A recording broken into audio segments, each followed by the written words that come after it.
Dawn breaks over Smithfield in February 1555, and the smell of burning wood drifts through the cold London air. At her palace window, Mary Tudor stands alone, clutching a letter from her husband. Philip of Spain has left England. He shows no intention of returning. Her advisors enter nervously.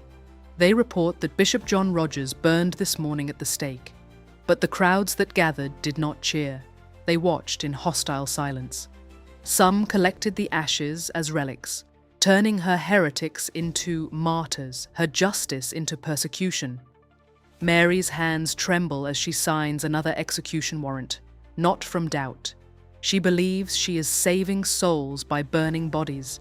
She believes God will reward her faithfulness with the child she desperately needs. She is 38 years old, childless, and running out of time. History will call her Bloody Mary, but the woman standing at that window believed she was England's saviour. Welcome to a story of trauma, conviction, and the thin line between righteousness and cruelty.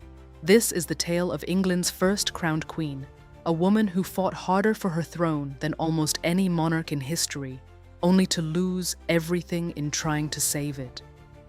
To understand the woman at that window, we must travel back 22 years to when 9-year-old Mary's world shattered.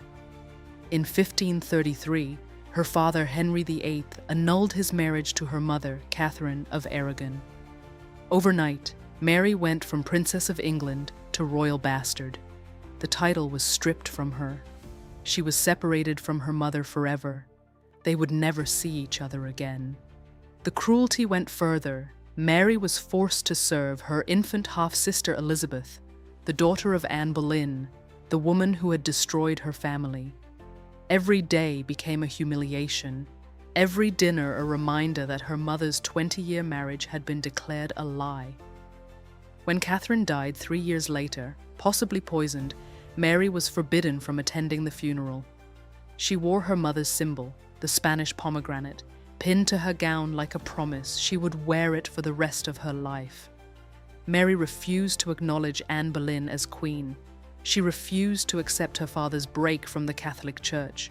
For this defiance, she faced something worse than execution. She faced erasure.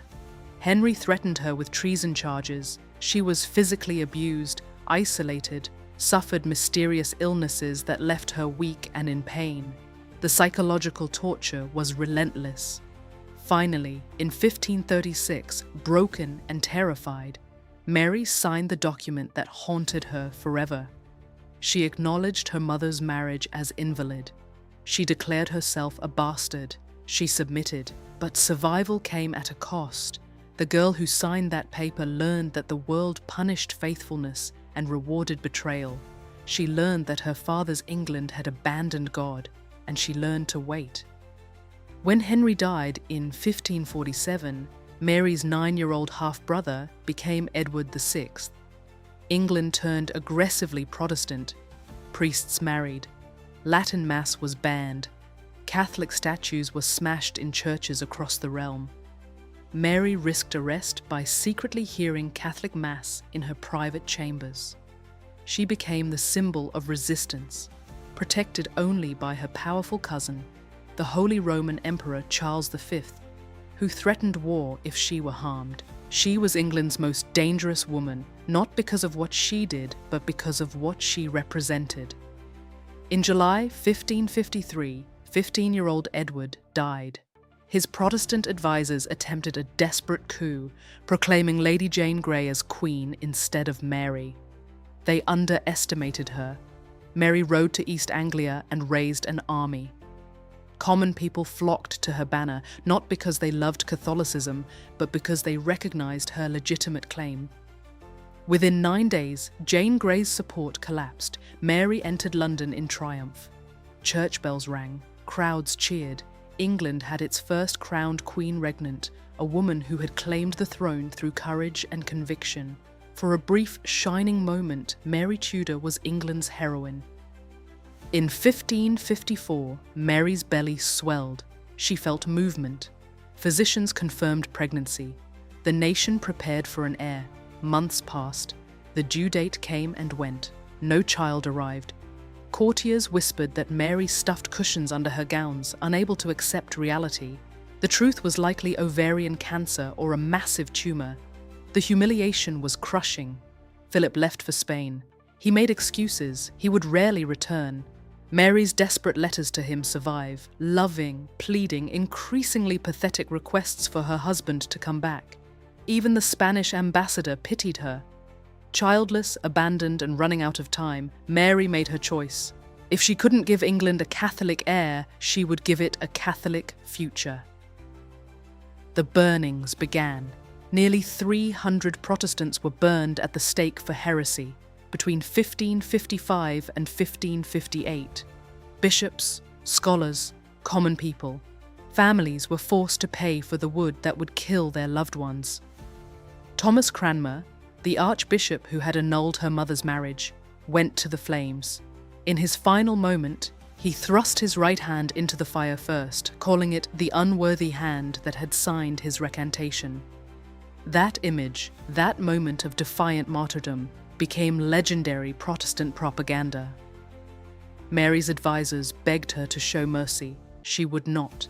Every execution was a theological necessity, every burning a salvation. She believed she was doing God's work, but each death turned victims into heroes and heroes into a movement. John Fox's underground reports circulated, transforming her justice into atrocity. In January 1558, England lost Calais, its last continental possession, to France. Decades of English pride, gone because Philip had dragged England into Spain's wars. Mary reportedly said, "When I am dead and opened, you shall find Calais lying in my heart." Military disaster, religious failure, personal abandonment. By autumn 1558, Mary was dying, sick, isolated, hated.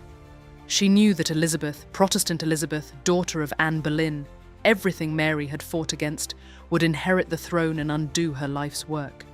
She delayed naming Elizabeth as heir until the final moment, extracting meaningless promises that Elizabeth would maintain the Catholic faith. Both women knew the promises were lies. History offers Mary Tudor no redemption, but it asks us a question that echoes across the centuries. Was she a fanatic who chose cruelty, or was she a traumatized woman who genuinely believed that burning bodies would save souls, that suffering was sanctification, that conviction justified any cost? Perhaps she was both, a victim of her father's brutality who became the architect of her own infamy, a woman who fought harder for her crown than almost any monarch in English history, only to be remembered not for her courage, but for her cruelty. The fires at Smithfield burned for 3 years, but the name Bloody Mary has burned for nearly 5 centuries. Sometimes the price of conviction is not martyrdom, it's becoming the monster in someone else's story. And if you want more stories about history's most misunderstood figures, subscribe and hit the bell. I'll see you in the next one.